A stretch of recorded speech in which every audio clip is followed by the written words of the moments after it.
All right, welcome back to our second remediation intervention mini lesson for ELA standards. This is going to be on RI.2, central idea and summary. The materials you will receive with this slide deck are a student handout, there's an answer key at the bottom, and then a teacher implementation guide, which is literally written form of this video, and then this teacher tutorial video. Slide 2 starts off with a bell ringer. I put a 5-minute timer in here, but it's because my students entered the class and I play it and then they know that they should be getting this done. Feel free to change the time. It should not take them 5 minutes to do these questions. Quick, true, and false, just getting them into the background of the content knowledge behind the standard. Then we're going to go into the purpose of the standard, right? So they understand like what are these questions actually asking? What am I being tested on? And how do they show up on the test? So here's 10 question stems that they may see on the test with this standard. A fun way to do this would be to have groups, read them out to each other or alternate back and forth. Maybe even bring up a book or a story that you guys read recently and kind of fill in the blanks and see what would those questions look like for that story. Then we're going to recall the 4-step test taking process. This is MindBridge EDU's 4-step that we've been using on all of our lessons.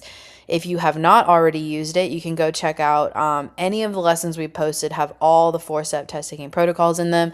Also, you can check me out on Teach with Callie at Instagram, TikTok, and Facebook and YouTube to see them live recorded. Then we get right into it. So because this is only supposed to be a 30-minute, very short mini lesson, I'm going to do the connection with the title with my students, kind of make it interactive. What do you guys think? What about a text to self connection, text to text, text to world? Text to text and text to world are the higher level thinking, so we want to shoot for the stars there. Slide 6 is just showing them the format of this lesson. We're going to do an I do, a we do, a you do, and we all did the connection to the title together. So now we're talking about steps 2, 3, and 4.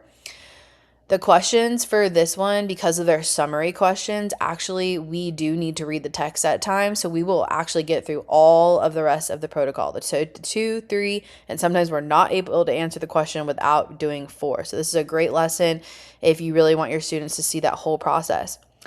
Here we go. I do. So I'm going to go ahead and activate these slides so you can see them. So it'll literally run you through all the highlighting. Okay, we're going to model this. All right, so what would you guys highlight? This is what I would highlight. Don't spend too much time on the highlighting because we can really get bogged down in that. And some kids, it takes longer for them to understand that we want to highlight the bare minimum. So you show and you move. They'll get plenty of practice as they go through the lesson. Next is the pattern. So this is the meat and the potatoes where we really want to be the majority of the lesson. And I'm going to flash them up on the screen and then show where I see this. So the length, this one's longer. Again, I say this every time. Just because it's longer doesn't mean it's the answer, but it does have usually more detail. That's why it's longer. The question is the length or is the detail accurate? Parallel, this is if you have similar structured lines. So right here, they start off the same, but that's about as far as it goes. So it's interesting that those two have a pattern. Repetition, looking for words that are repeating, nothing significant in this one. Positive, negative, neutral. All right, right now we have no clue what the central idea is, but we do know from the title. So you're going to bring in the title as a piece of evidence because you literally have read nothing, just the title, and this is your first question. So why is fast food eating so popular? We're going to say popularity is a positive thing. Therefore, we're going to look for a positive answer. Let's just see if it works. So we go ahead and go through them all. Negative, positive, positive, positive. Well, now we have 3 positives, but it makes it very easy. We prompt, get rid of the negative. What's the next weakest option? So have a discussion about that. They're going to say D. B and C are answering the actual popularity part of the title. Why are fried foods so popular? So they're clearly stronger. So then ask them between B and C, which one would I go with? I'd go with B. B is stronger because it supports how they remain popular and it gives reasons why to support the title. All right, so now we go into like a partner time. They're going to do one question together. And I give them a 4-minute timer. This is how I time my students. This is with highlighting, pattern finding, and possibly answering the question. If you find that because they have to go back and read, they don't have enough time, add time to this and show as a class. All right, next slide, we'll break it all down. Highlighting.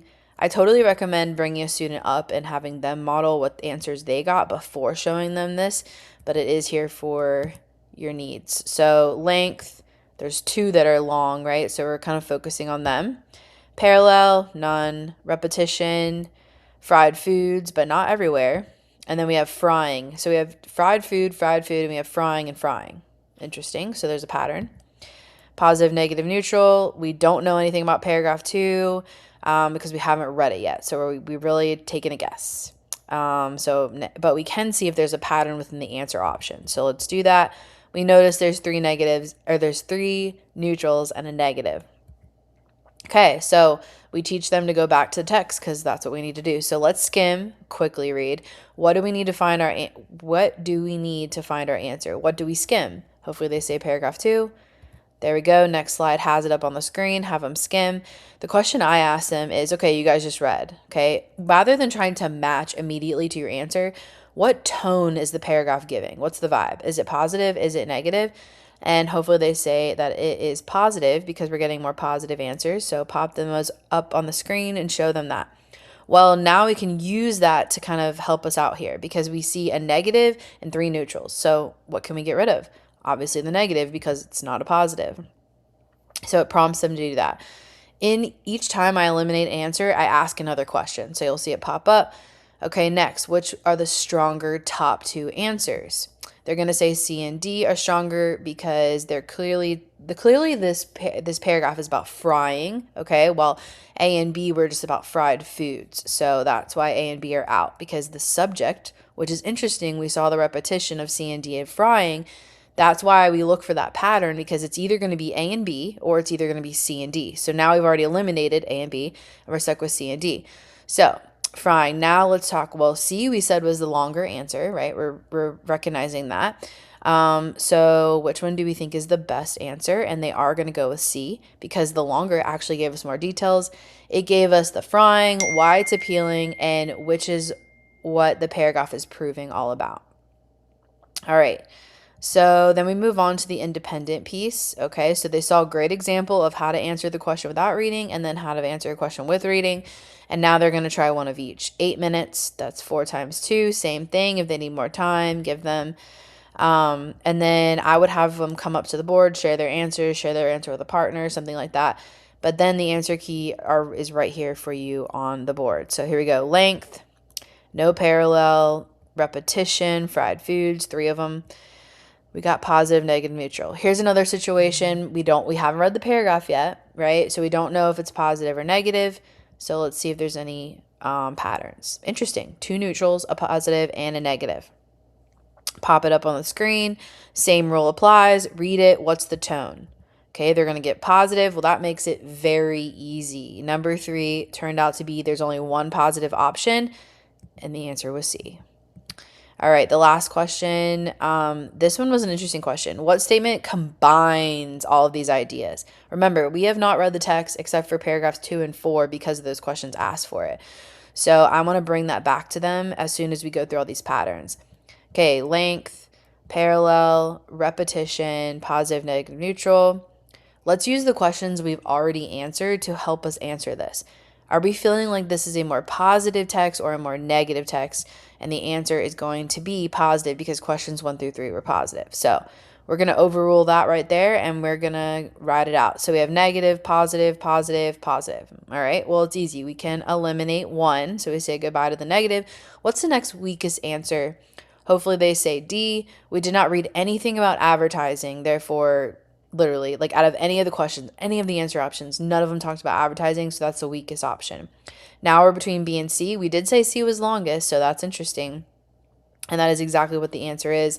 C is the best because it does what the question wants. It combines like what the question asks, things we've read. Number 1, they're enjoyed. 2, the why behind it. And 3, even though there's health concerns, it addressed that. All right, so that was the end of the